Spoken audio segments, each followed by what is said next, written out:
जी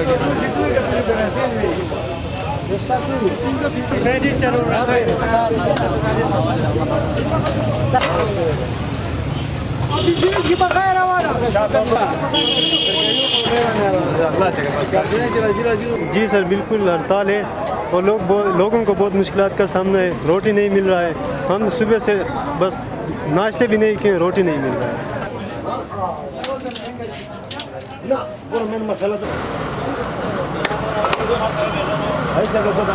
हमारा 150 ग्राम 15 रुपये में बनता था, लेकिन इन्होंने कहा कि महीने 2 बाद आटा सस्ता हो जाएगा, तो उसके खातिर हमको 170 ग्राम 15 रुपये की इन्होंने बात की। हमने फिर भी माना, इसलिए कि हड़ताल ना हो, बेरोजगार ना हो।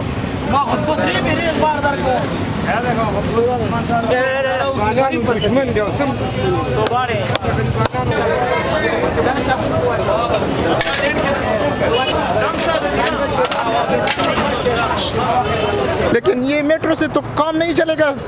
आम इंसान को बस रोटी चाहिए, रोटी कपड़ा मकान। हुकूमत बिल्कुल फेल हो गई है।